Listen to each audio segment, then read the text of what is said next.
नमस्कार दोस्तों, आपका बहुत बहुत स्वागत है मेरे चैनल पर जिसका नाम है thoughts of a mango man. अब आम आदमी, मैं आम आदमी की बात कर रहा हूँ, आम आदमी पार्टी की बात नहीं कर रहा हूँ। एक आम आदमी जिसको आम आदमी पार्टी ने दूर तक छोड़ दिया है, वो ये सोच रहा है कि क्या केजरीवाल जी जेल जाएंगे। क्यों ऐसा क्यों सोच रहा है? अब देखिए, एक अभी अभी लोकसभा और राज्यसभा से पास होकर दिल्ली सेवा बिल, जो अब दिल्ली सेवा एक्ट बन गया है क्योंकि प्रेसिडेंट ने उसके ऊपर साइन कर दिए हैं। अब वो उस कानून के हिसाब से दिल्ली में जो होगा, मेन जो फाइनल अथॉरिटी होगी वो होगी गवर्नर की। अब आप देखिए, ये बनने के बाद अब जो इंक्वायरीज जो ऑलरेडी पेंडिंग थी, जिसमें आम आदमी पार्टी के जो कुकृत्य हैं, जिसके कारण आम आदमी पार्टी के 2 मंत्री वो चले गए थे जेल, बाद में उन्होंने रिजाइन कर दिया। और आपको याद होगा, मनीष सिसोदिया और सत्येंद्र जैन, ये दोनों अभी भी जेल में हैं। कितनी बार इनकी जमानत खारिज हो गई है, तो कुछ तो उसमें मैटर में था। अब देखिए, तरह तरह के केसेस में जो आरोप लगे थे उनमें कुछ सत्यता होगी, इसलिए कोर्ट अभी उनको जमानत नहीं दे रहा है। और इसके ऊपर जो कहा जा रहा है कि केजरीवाल जी जो कट्टर ईमानदार की बात करते हैं, वो कट्टर भ्रष्ट नेता बन चुके हैं। और ये अभी इंक्वायरी होनी है, प्रूव होना है। अच्छा, ये तो केसेस थे ही थे। अभी एक और नया केसेस जो डायरेक्टली केजरीवाल के साथ जुड़ा हुआ है, वो है उनका शीश महल।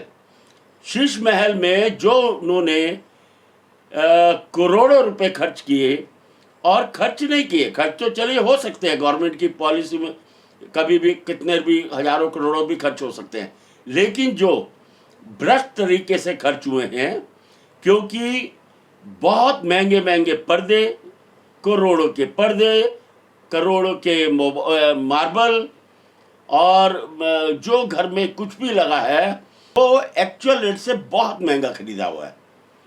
अब और बिल भी ऐसे ऐसे हैं, क्योंकि देखिए, एक 10 करोड़ के बिल की लिमिट होती है जिसको कि चीफ मिनिस्टर अपने लेवल पे अप्रूव कर सकता है, और उससे ज़्यादा बढ़ जाए, 1 रुपया भी ज़्यादा बढ़ता तो उसको गवर्नर के पास भेजना पड़ता, और गवर्नर की नॉलेज में सारा आ जाता।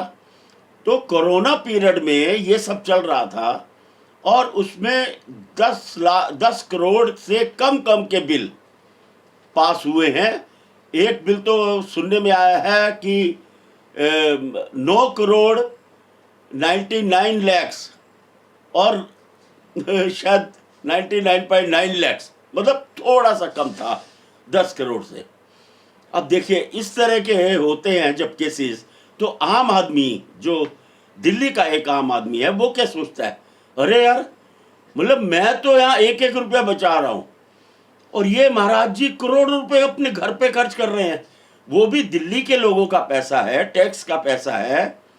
इस तरह से उनको किसी ने हक नहीं दिया, जबकि इन पे भरोसा किया था, इनकी बातों पे भरोसा किया था कि ये ईमानदारी से राजनीति करेंगे, छोटे से घर में रहेंगे, कार भी वो नीली वाली वैगनार चलाएंगे।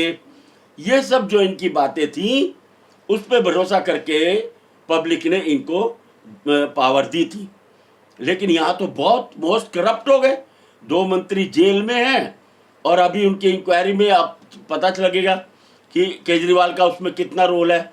और कहते हैं कि केजरीवाल का डेफिनेटली, भले चाहे उन्होंने कोई मिनिस्ट्री ना ली हो, लेकिन आफ्टर ऑल सुप्रीम अथॉरिटी तो वही है, तो वो भी इन्वॉल्व उन दोनों केसेस में भी हो सकते हैं।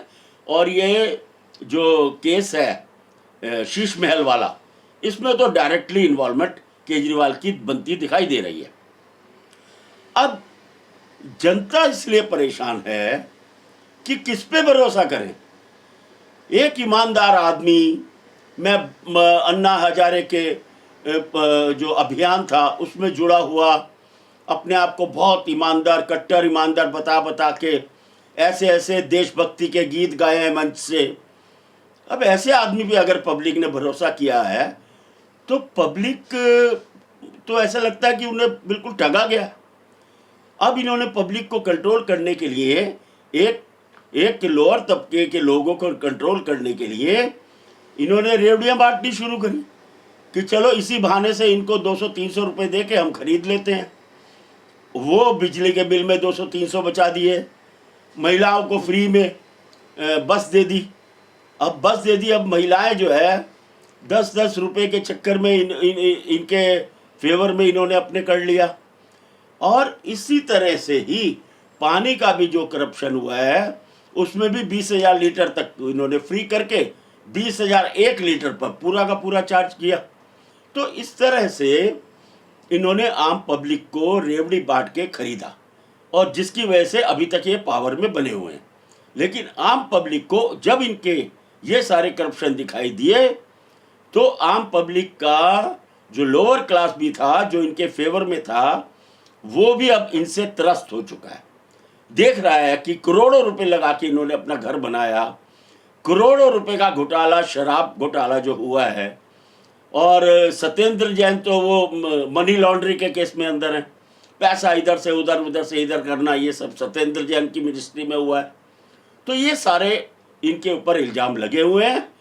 अब जबकि दिल्ली सेवा अधिनियम कानून बन चुका है, तब देखिए कि अब फाइलें कैसे खुलेंगी।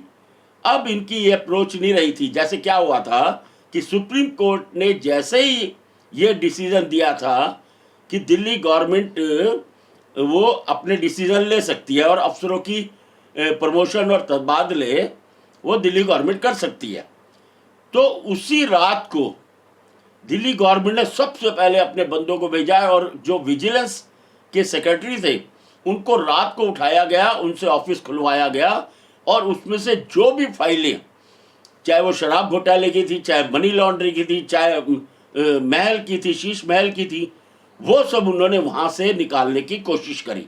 और उसके वीडियो भी आ चुके हैं, सीसीटीवी के वीडियो आ चुके हैं और सेक्रेटरी साहब का तो बयान है ही है, क्योंकि उन्होंने कंप्लेन करी है कि ऐसा हुआ है। अब वो सारी चीज़ें दोबारा से इन्वेस्टिगेशन होगा और इसमें जो भी कल्प्रिट होगा और उसको जेल जाना पड़ेगा। अभी आप देख रहे हैं जब से ये अधिनियम लोकसभा राज्यसभा से पास हुआ है, मैं भी नोट कर रहा हूँ केजरीवाल जी ने टीवी पर आना ही बंद कर दिया। बस उसी दिन आए थे एक प्रेस कॉन्फ्रेंस करके कि नहीं ये गलत है, गलत है, ये है, वो है। लेकिन जो उनको टीवी पर आने का शौक था एडवर्टाइजमेंट के माध्यम से, वो करोड़ों हजारों करोड़ों रुपए एडवर्टाइजमेंट पे खर्च करके उन्होंने अपनी एक इमेज बनानी शुरू कर दी। आप याद करिए एफएम रेडियो भी चलता था जब कार में, तो मैं केजरीवाल बोल रहा हूँ, मैं आप लोगों का भाई बोल रहा हूँ, मैं आप लोगों, मतलब इस तरह से एडवर्टाइजमेंट कर करके लोगों को परेशान कर दिया था। कोई ऑल ओवर इंडिया के नेशनल चैनल होते हैं, किसी और गवर्नमेंट का कभी भी सीएम इस तरह से आके अपने आप अपनी तारीफें नहीं करता था। एक सिर्फ केजरीवाल ही आते थे। हम सोचते थे यार ये तो नेशनल टीवी है, ये तो कर्नाटक, तमिलनाडु, केरला वहाँ भी जाता है, उसमें भी केजरीवाल को क्यों अपना ये करना है। तो एक जो भूख होती है, राजनीतिक भूख केजरीवाल की जो बढ़ी हुई है, इसीलिए वो गोवा चले जाते हैं, वो गुजरात चले गए, वो यूपी में मात खाए, वो हर जगह। अभी सोच रहे हैं वो एमपी में भी आएंगे, लेकिन अब चूंकि शिकंजा कसा जा चुका है पैसे पर, अब इनके पास उतना पैसा नहीं होगा कि ये एमपी में भी जाएं या छत्तीसगढ़ में जाएं या राजस्थान में जाएं। देखिए क्या होता है। मुझे नहीं लगता, क्योंकि अब खुला पैसा जो ये लोग लेते थे करप्शन का, वो इसको इलेक्शन में अपने पावर बढ़ाने के लिए इन्होंने यूज़ किया। पंजाब में भी यूज़ किया और बाकी गोवा वगैरह सब जगह यूज़ किया, ऐसा खबरों में है। तो दोस्तों, जो करप्ट हो, हम तो आम आदमी हैं, हम तो अपने जो भी हमको मेहनत की कमाई से पैसा मिलता है उसमें हम अपना गुजारा करते हैं। ये करप्शन करके, पैसे को लूट करके और सरकारी विभाग से इस तरह से जो उन्होंने शीश महल में लगवाया और बाकी पैसा अपने ठेकेदारों से किस तरह से मैनेज किया, ये सब तो हम बर्दाश्त नहीं कर सकते, क्योंकि हम भी टैक्स देते हैं और हमारा पैसा कोई भी नेता हो, पहले कांग्रेस भी बहुत करप्शन हुए थे, अभी बीजेपी से प्रॉब्लम ही यही है, केजरीवाल को भी यही प्रॉब्लम है कि इनके अगेंस्ट में करप्शन कहीं है ही नहीं।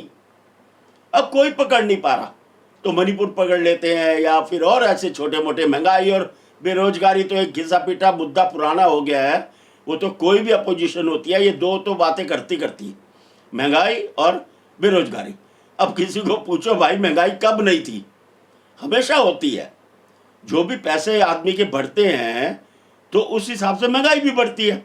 अब सैलरियां बढ़ गई हैं तो महंगाई भी बढ़ती है, ये तो होता ही है। देखिए, और बेरोजगारी तो इतने बड़े देश में, 140 करोड़ के देश में, आप ये नहीं मान सकते। और ये जो बेरोजगारी कहते हैं वो गवर्नमेंट जॉब, देखिए गवर्नमेंट जॉब इतनी हो ही नहीं सकती।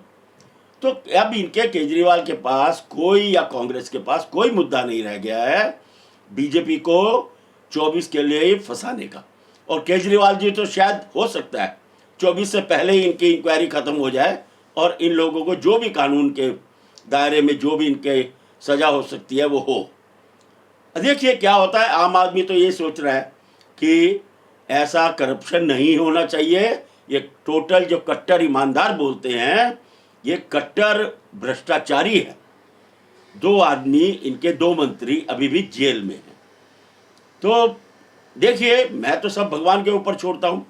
भगवान जो भी किसी को अगर सजा मानते हैं कि ये आदमी सजा के लायक है तो उसको सजा देते हैं। कानून तो अपनी जगह है ही, लेकिन भगवान भी देते हैं। देखिएगा, इसी के साथ आपसे नमस्ते, विदा लेता हूँ और नई वीडियो के साथ फिर दोबारा मिलेंगे।